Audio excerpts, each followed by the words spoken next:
encuentran sonando en el cielo. Y a la voz del novio está gritándole a la novia: vengo por ustedes, prepárate, porque muchos en ese momento me dirán: Señor, Señor, y les contestaré: yo nunca te conocí. Hablamos lenguas, hicimos milagros. También los demonios pueden imitar los dones y pueden imitar los milagros. Nunca los conocí porque nunca hicieron mi voluntad. ¿Y cuál es la voluntad de un cristiano? Bueno, cuando se formó la iglesia, desde el inicio de la iglesia, Hechos 1:8, y recibirán poder cuando haya venido el Espíritu Santo y me serán testigos. Entonces, la voluntad de Dios es que tú y tú y tú y yo y todos los que seguimos a Jesús hablemos del amor de la cruz. Le hables a tu familia, le des testimonio de lo que Dios hizo en tu vida. Puedes comenzar con eso: fíjate que pues yo era así y era así, etcétera, etcétera. En la Navidad, en una fiesta, en un cumpleaños, y mi vida cambió. ¿Y por qué? Pues conocí a Jesucristo. Oye, pues yo también sigo a Dios, etcétera, etcétera. Y le contestas tú: ¿a cuál Dios? Los hindúes tenían 6 millones de dioses. Entonces la gente tiene muchas escapatorias, ¿verdad? Yo sigo a Jesús. Una vez le pregunté a una persona y le dije: ¿a cuál? ¿Cómo que a cuál? Le dije: mi cuñado se llama Jesús. O sea, dice, seguimos a Jesús. Bueno, hay cantidades de Jesuses, ¿no? Y el Jesús de la Biblia es otra cosa. Entonces vamos adiestrándonos para prepararnos, para estar mejor listos para estos tiempos que vivimos. Muy bien. Muchas personas creen que el rapto de la iglesia va a ser el inicio de la tribulación. O sea, desaparecemos del mundo millones de personas y en ese momento comienza el anticristo a confirmar un pacto con los judíos y con varias naciones árabes. Sin embargo, no es eso lo que enseña la Biblia. El principal propósito de la tribulación, y la tribulación no se inicia con el rapto de la iglesia. Podemos irnos, por ejemplo, hoy en la noche en el rapto de la iglesia, viene Cristo mañana por nosotros, y pueden pasar 1 mes, 2 meses o tal vez 1 año cuando comience la tribulación. Entonces no necesariamente viene el rapto e inmediatamente comienza la tribulación. La tribulación, los que quieran apuntar, comienza, tiene su inicio cuando el anticristo confirme un pacto de paz con la nación de Israel y con naciones árabes. Abran sus Biblias en el libro de Daniel, capítulo 9, versículo 27. Daniel 9, versículo 27. En este capítulo 9 de Daniel, de los versículos 24 al 27, se encuentra la famosa semana 70 de Daniel. Porque hace 2600 años, Daniel se encontraba en Babilonia cuando comenzó a leer al profeta Jeremías. Y Daniel descubre, leyendo el profeta Jeremías, de que el exilio o todo ese tiempo en que Nabucodonosor se llevó a los judíos a Babilonia, los 70 años de exilio estaban por terminar. Y Daniel se sorprendió. Era un hombre de Dios que oraba 3 veces al día, en la mañana, en la tarde y en la noche. Estamos hablando de 1 a 2 horas diarias, perdón, en cada término de su oración. Entonces se hinca Daniel en el capítulo 9 y comienza a orar a Dios. Señor, ya va a terminar la cautividad babilónica. Jeremías profetizó que serían 70 años, y como él era un hombre que estudiaba la Biblia, como muchos cristianos, me espero que lo estén haciendo, estaba consciente de lo que iba a pasar. Entonces Daniel, después de orar, Dios le manda un ángel, y el ángel baja del cielo, y antes de que el ángel llegue a Babilonia o a donde estaba Daniel, Satanás envía a otro principado, al principado tal vez de Grecia o de Persia, para impedir que el ángel que mandaba Dios llegara a la tierra y le diera a Daniel el programa o la respuesta de cuánto faltaba para que Dios terminara con la nación de Israel. Entonces hay una guerra en el cielo, está en el capítulo 10 de Daniel, hay una guerra en el cielo. Finalmente el ángel llega hasta donde da Daniel, y el ángel le revela a Daniel todo el programa cronológicamente de la nación de Israel. Porque todo el Antiguo Testamento, el pueblo de Dios es Israel. El Nuevo Testamento es la iglesia, y la iglesia no es Israel, ni Israel es la iglesia. Son dos entidades completamente diferentes. Israel no era el cuerpo de Cristo como se formó con la iglesia. Nosotros somos el cuerpo de Cristo. Israel era la esposa del Padre, y Dios se divorcia, le da cartas de divorcio a Israel, y hasta el momento Israel, el antiguo pueblo de Dios, se encuentra en la banca. Y Dios forma a una entidad nueva que se llama la iglesia desde hace 2000 años, después de la resurrección de Jesucristo y desde el día de Pentecostés. Entonces la iglesia es una entidad completamente diferente de Israel. Entonces Dios, el ángel le dice a Daniel: Daniel, Dios tiene 490 años en su programa para terminar con la nación de Israel. Y la palabra que se usa aquí son 70 semanas. Así dice el versículo 24. 70 semanas están determinadas, decretadas sobre tu pueblo Israel y sobre tu santa ciudad Jerusalén. Los judíos tenían semanas de días y tenían semanas de años. Y aquí es lógico, ¿verdad?, por el contexto, que no está hablando de semanas de días, como lo vamos a comprobar.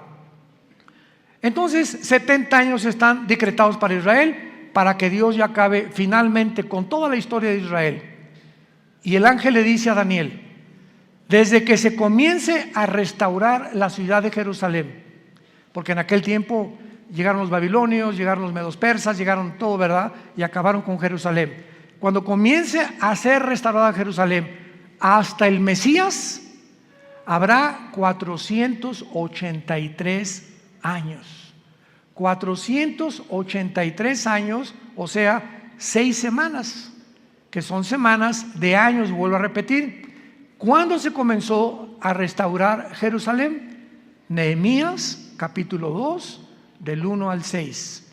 Cuando el rey Artajerjes de Persia le ordena a Nehemías y le da permiso para que regrese a Jerusalén, que estaba hecha pedazos, y comience su reconstrucción. Y del momento de que se decretó el regreso o la restauración de las murallas de Jerusalén hasta el Mesías, matemáticamente, damas y caballeros, santos de Dios, lo comentaba en la conferencia anterior, para cualquier ateo, cualquier escéptico, cualquier agnóstico que esté buscando evidencias en la Biblia, esto es extraordinario. Fueron exactamente desde la reconstrucción de Jerusalén hasta la muerte de Jesús 483 años. ¿Faltan cuánto? Faltan una semana, o sea, 7 años. Por eso se llama la semana 70 de Daniel. Entonces los judíos rechazan al Mesías y se interrumpe el reloj cronológico de Dios. Y le dice Dios a Israel: no me vas a volver a ver, Jesús, con las palabras de Jesús, hasta que digan Baruch Hashem Adonai Eloheinu, que significa en el hebreo: bendito el que viene en el nombre del Señor. Hasta que ustedes me reconozcan como Mesías, no vuelvo a tratar con la nación de Israel. Entonces Dios se vuelve y forma una nueva entidad llamada la iglesia. Y la palabra iglesia, eclesia en el griego, significa los que Dios llama fuera del mundo espiritualmente. Nos envía a Dios a su espíritu a morar dentro de nosotros para que tengamos el valor. No nos dio espíritu de cobardía, le dice Pablo a Timoteo, sino de poder y dominio propio, para que tengamos el valor de hablar del Mesías al mundo, de hablar del amor de Dios a mi familia, a mis suegros, a mis hijos, a mis padres, a mis compañeros de la oficina, en el bufete, en el consultorio médico, para hablar y decirle al mundo su necesidad profunda, intrínseca de recibir al Salvador. Ese es el valor que una persona que no tiene a Cristo no testifica. Si tú te llamas cristiano y nunca has hablado de Cristo, dudo que tu cristianismo sea real. Muy bien. Entonces, esta semana que le falta Dios a tratar con Israel, se interrumpe por el periodo o la dispensación de la época de la iglesia, que tiene que durar 2000 años. ¿Por qué 2000 años? Porque de Adán a Abraham, 2000 años, de Abraham a Cristo, 2000 años, y de Cristo a cuando termina la iglesia, 2000 años, o sea, 6000 años. Dios creó el mundo, el universo, en 7 días, ¿se acuerdan? Génesis capítulo 2. Entonces, este séptimo día, dice el Salmo 90 y 2 de Pedro 3, que para Dios un día son 1000 años, y 1000 años es como un día. Entonces, Dios establece su reloj cronológico desde los 6 días de la creación, que son un símbolo de lo que va a durar la historia del ser humano en este planeta. 6000 años nada más. Y cuando entremos al milenio, al séptimo día, vamos a entrar al reino mesiánico, que serán nuestras vacaciones. Pero ya no vamos a hablar de eso ni nos vamos a adelantar. Es importante que nos ubiquemos ahorita en lo que estamos hablando de la semana 70 de Daniel. Entonces, Israel, ahí nos vemos. Ya no te voy a ver hasta que usted me reconozca. Mientras tanto, Dios se voltea, porque la Biblia dice, los ojos de Jehová están sobre los justos, y cuando habla la Biblia de los ojos de Jehová, se refiere a su presencia. Entonces, cuando Dios dice, me volteo y no te veo, significa, Dios te ha dejado. Haz lo que tú quieras, Pepito, haz lo que quieras, Carmelita, ya no me vuelvo a meter con tu vida. Y se voltea a Dios y te deja que te hundas y toques fondo. Es la forma como Dios juzga a los seres humanos. Si cuando venga tribulación y angustia me buscarás, y entonces no responderé, porque no es cuando tú quieras, es cuando oigas su voz, no te endurezcas. Y ahorita ustedes están escuchando la voz de la palabra de Dios. Entonces, adiós Israel, Dios forma a la iglesia y comienza Dios a trabajar con nosotros, con el Espíritu Santo. La iglesia tiene que llegar a su final, porque si no llega a su final, ¿cuándo va Dios a regresar con Israel? Entonces, durante este tiempo de la iglesia, he oído a muchos predicadores que han dicho que ya Dios no tiene que ver nada con Israel, que la iglesia tomó el lugar de Israel y que Israel ya se olvidó de Dios. Yo siempre les digo, leer Romanos 9, 10 y 11. 3 capítulos del libro de Romanos de Pablo mencionan que Dios no ha acabado con Israel. A nosotros nos injertó en el olivo original, en el olivo natural que es Israel, y nosotros somos el olivo silvestre. No somos el original, fuimos injertados en el olivo y en las promesas que Dios le dio en el pacto abrámico a Abraham. Entonces todas las promesas que Dios tenía para Israel se vuelven a favor de nosotros, menos la promesa de la tierra. Porque la promesa de la tierra que Dios le dio a Israel se va a cumplir en el reino mesiánico.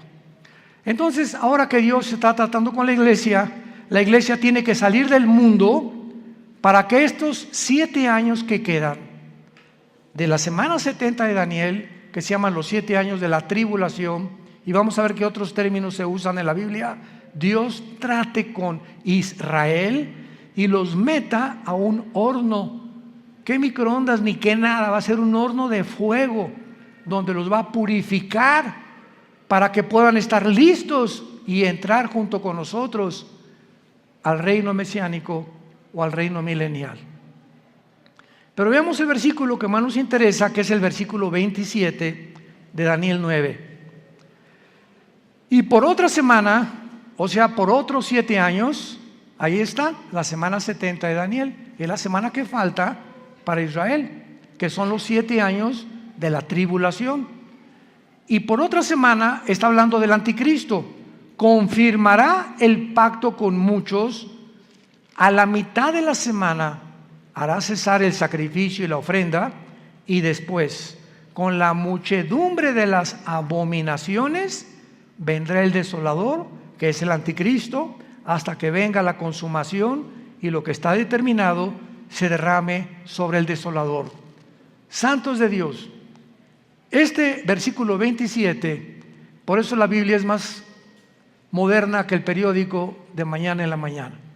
La Biblia es más moderna que cualquier noticia que el mundo pueda sacar, porque todo Dios lo puso con anticipación para que cuando suceda nos acordemos que Dios es el Dios que conoce el futuro. Y ese es el verdadero Dios al quien tú y yo estamos sirviendo. Noten ustedes, hablando del anticristo, versículo 27, y vamos a traducirlo: por 7 años el anticristo va a confirmar, no a afirmar. ¿Ya lo vieron?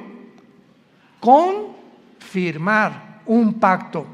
Esto significa que cuando nos vayamos nosotros y el anticristo se siente con los rabinos judíos o con los gobernantes de Israel actuales, o no sabemos quiénes serán, para firmar un pacto, confirmar un pacto, estos gobernantes judíos van a aceptar que este hombre les garantice la paz por 7 años, por la semana 70 de Daniel, que son 7 años. Entonces el anticristo les va a decir: por 7 años les garantizo que ninguna fuerza externa, ningún poder, ni Rusia, ni China, ni nadie los va a atacar.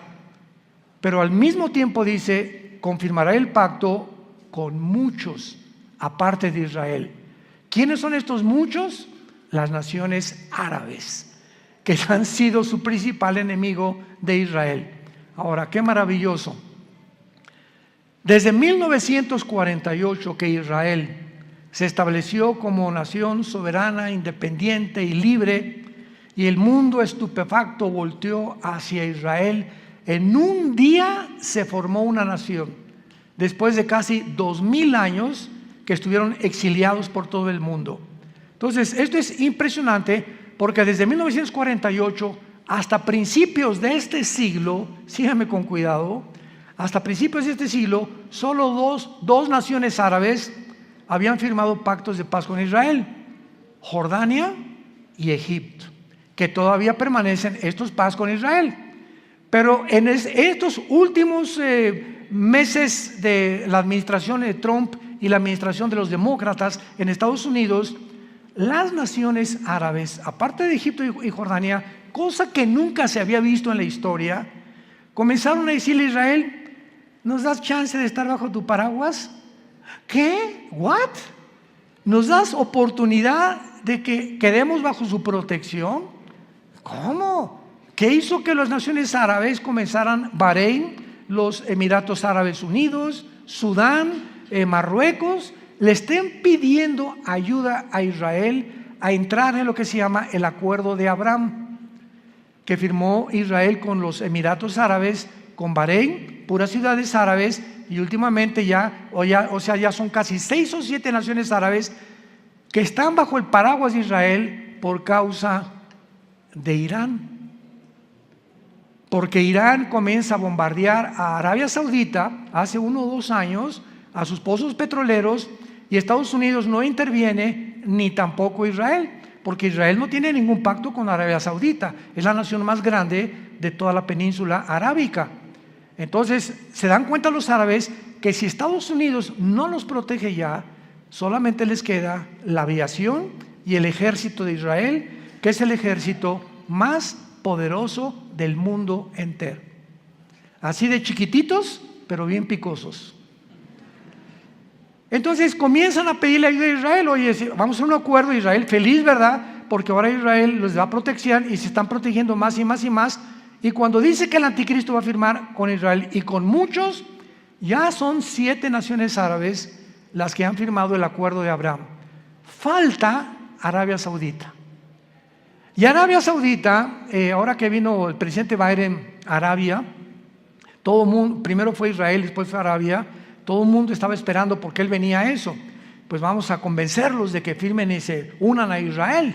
Pues el jeque de Arabia Saudita le dijo al presidente Biden: no vamos a firmar ningún tratado de paz con Israel, porque tenemos una sola condición: cuando Israel haga la paz con los palestinos y Israel le permita a los palestinos poner un Estado palestino dentro de Israel, firmamos el acuerdo de Abraham, cosa que los judíos nunca van a hacer.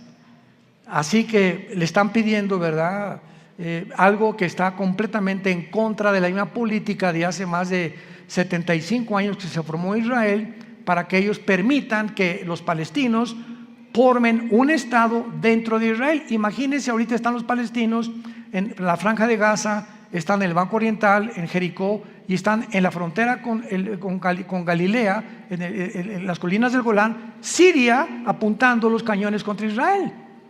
Entonces imagínense que en México haya dos Méxicos.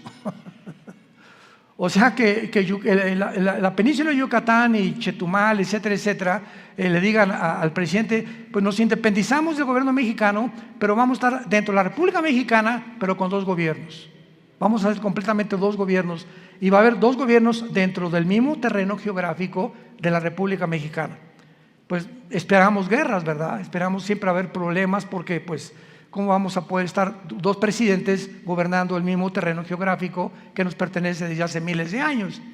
Entonces Arabia Saudita está ahorita completamente descansando, ¿verdad? Está en pausa hasta que Israel le conceda a los palestinos tener una nación dentro de Israel, cosa que va a suceder.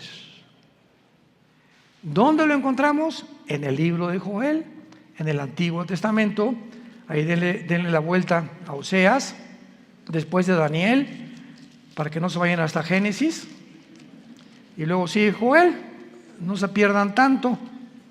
Y aquí en el libro de Joel, capítulo 3, que describe la Tercera Guerra Mundial y la venida de Jesucristo, dice así: Joel capítulo 3, versículo 1 y 2, principalmente: porque he aquí que en aquellos días y en aquel tiempo en que haré volver la cautividad de Judá y de Jerusalén, reuniré a todas las naciones y las haré descender al valle de Josafat, o sea, al valle del Meguido, donde será y se librará la Tercera Guerra Mundial, conocida como la batalla del Armagedón, que se encuentra en Apocalipsis 16, del 12 al 14.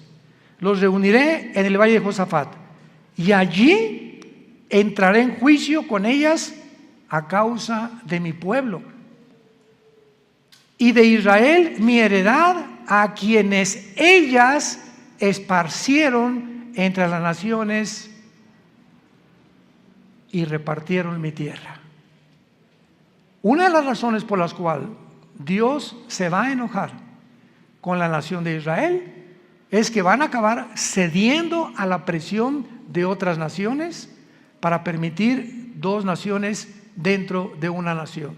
Repartieron mi tierra, la tierra que Dios le prometió a Abraham, a Isaac y a Jacob.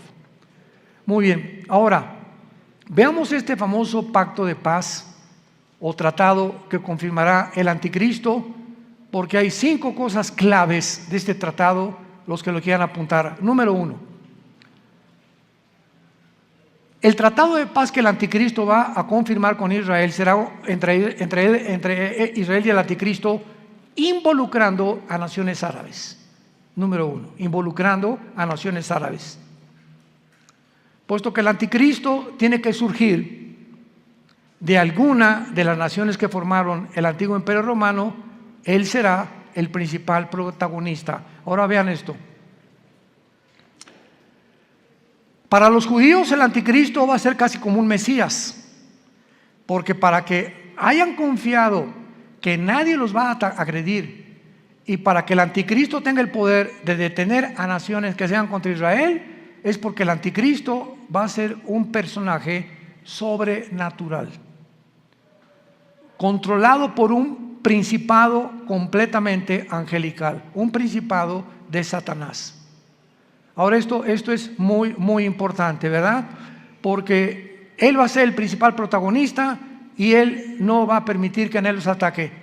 Antes de que el anticristo firme este tratado, va a haber 2 guerras en Israel, que están mañana en el periódico delante de nosotros. La primera es la del Salmo 83.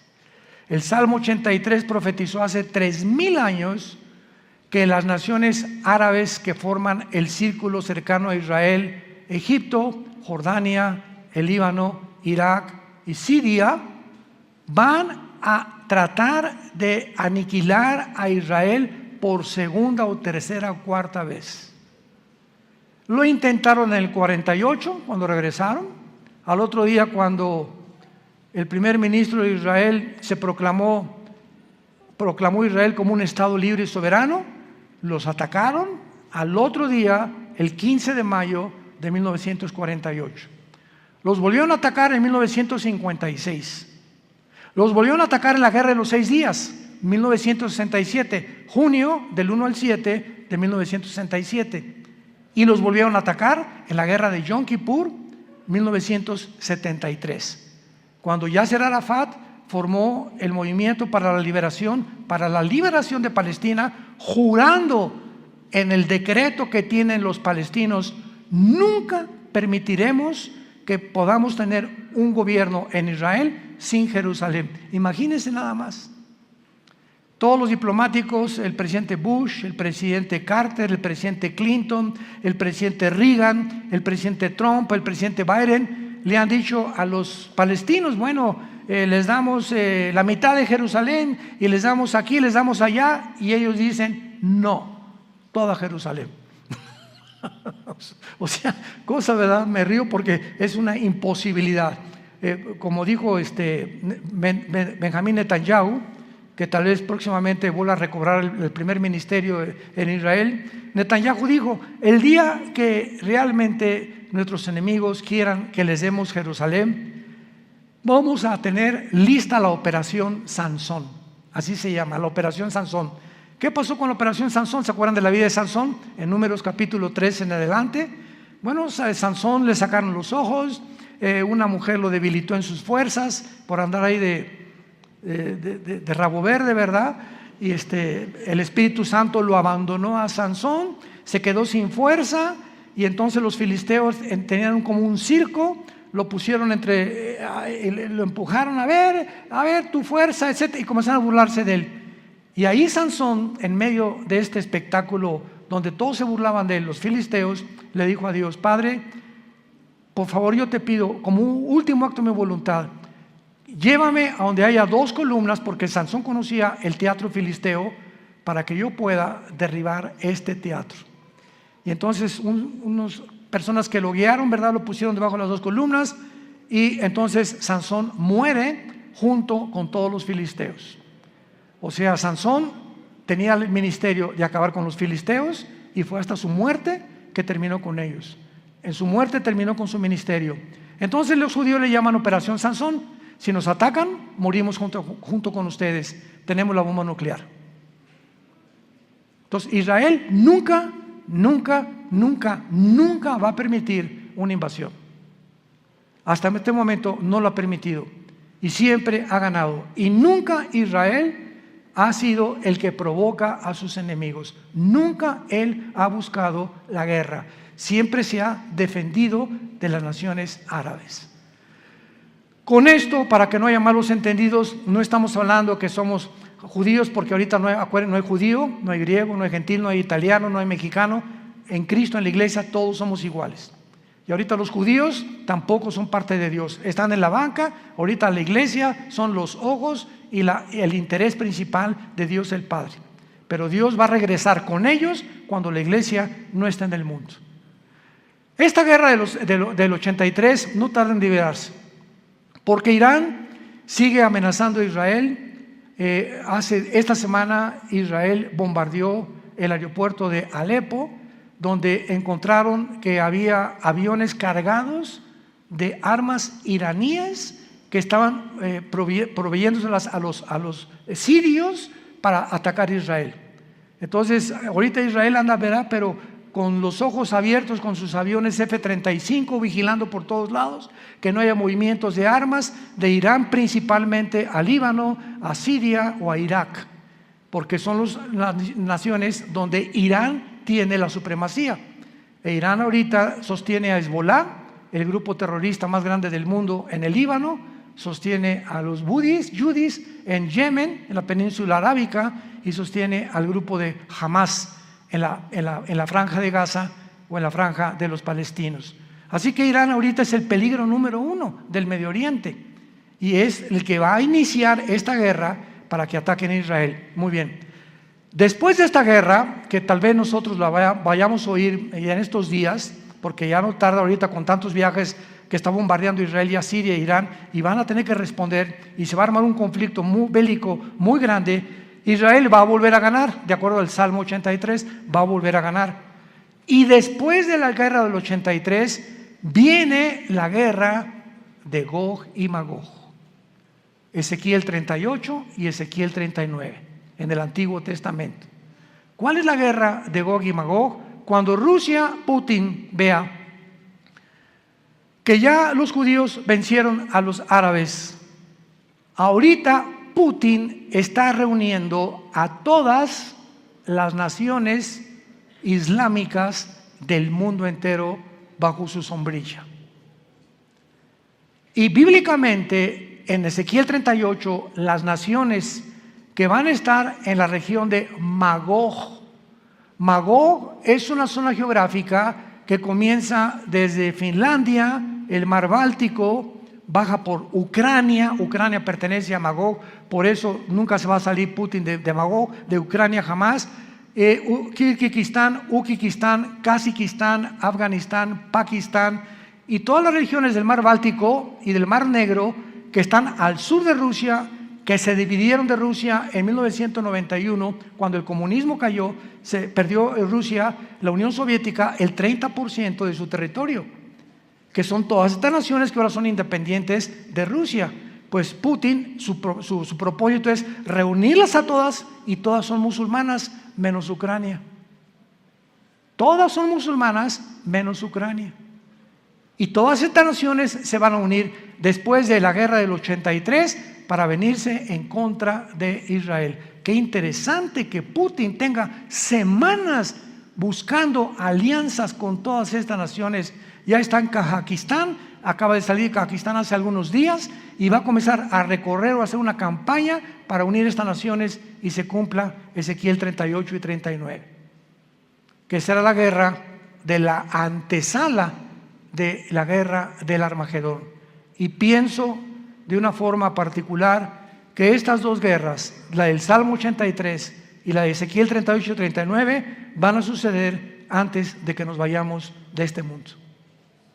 Es posible que veamos y seamos testigos de estas dos invasiones. Y el anticristo, viendo que otra vez derrota Israel a Rusia, porque viene de Rusia con Gog y las naciones musulmanas, entonces el anticristo va a ser el papucho de papuchos. Y ya no va a haber nadie que le pueda hacer frente en el mundo entero, porque ya acabó Rusia, ¿verdad? Ya acabaron las naciones árabes, el primer círculo, los musulmanes ya no van a tener el poder para poder atacar a Israel. Y entonces el anticristo va a erigirse como el dictador número 1 del mundo entero, y el anticristo va a unir a Europa con el Medio Oriente. Se van a formar dos continentes, Asia, Medio Oriente y Europa, en una mezcla. Daniel capítulo 7, los 10 cuernos y los 10 dedos del estatua de Nabucodonosor, y de entre estas 10 naciones, 5 de Europa y 5 del Medio Oriente, dentro de una de ellas, Daniel 7 dice, surgirá el anticristo.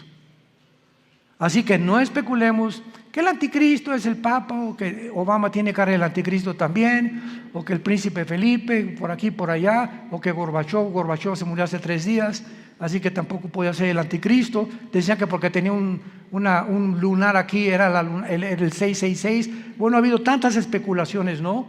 Nunca sabremos cuándo va a surgir el anticristo hasta que oigamos. Pongan atención, santos de Dios, hasta que oigamos, se formó un G10.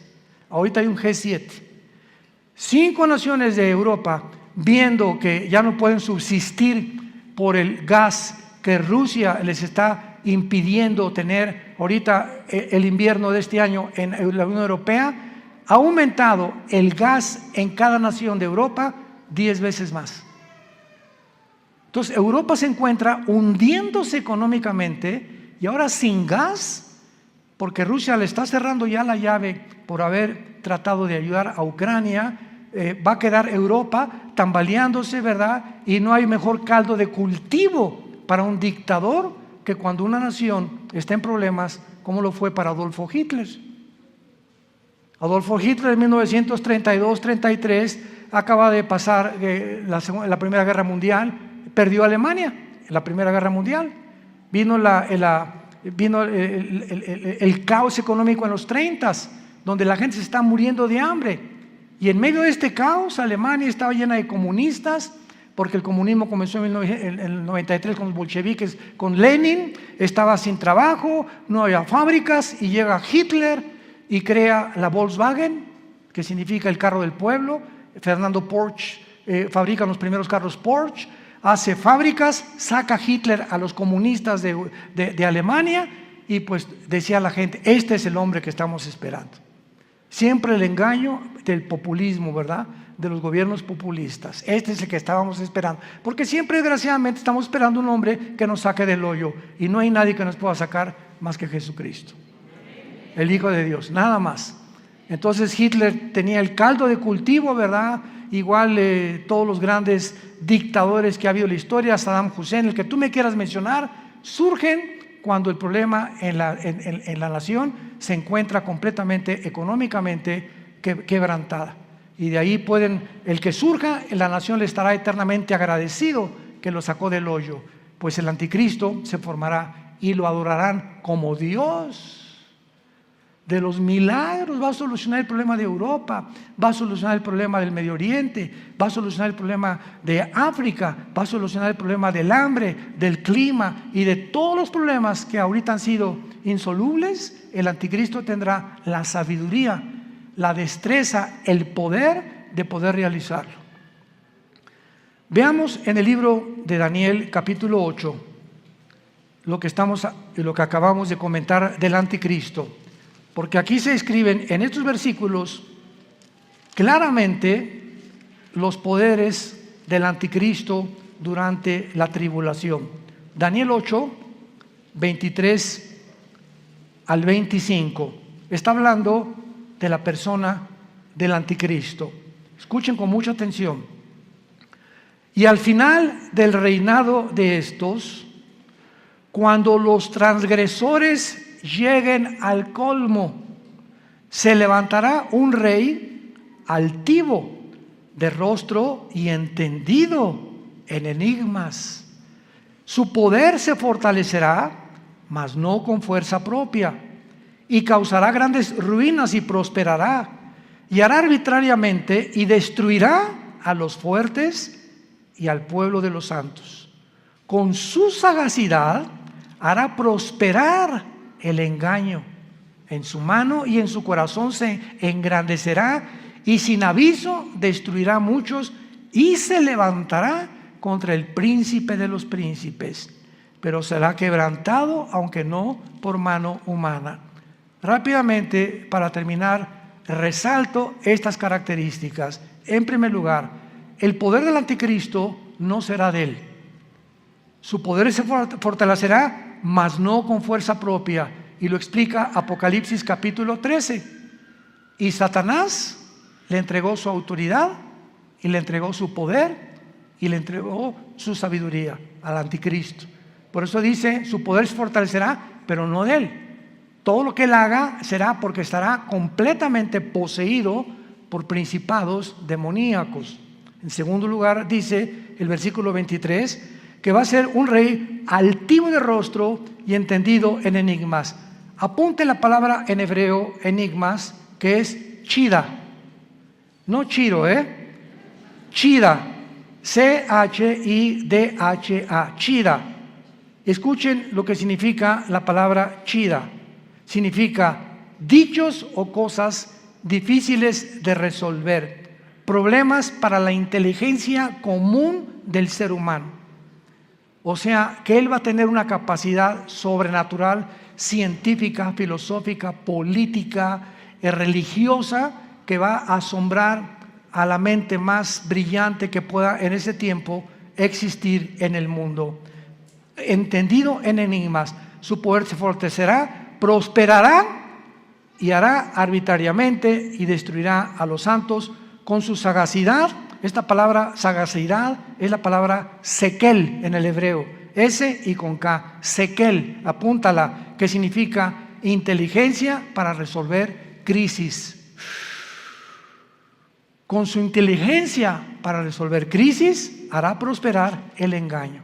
O sea, todo su reino será de engaño, de mentiras, de promesas falsas, porque a los 3 años y medio, en lugar de los 7 años, entrará al templo judío, les permitirá reconstruir el tercer templo a los judíos, los traicionará a los judíos y comenzará la persecución. Mateo 24, 15 al 20. Así que nos encontramos, hermanos, ante un panorama delante de nosotros que es muy claro, porque será un pacto firme el que va a confirmar. Va a iniciarse con 7 años de falsas promesas.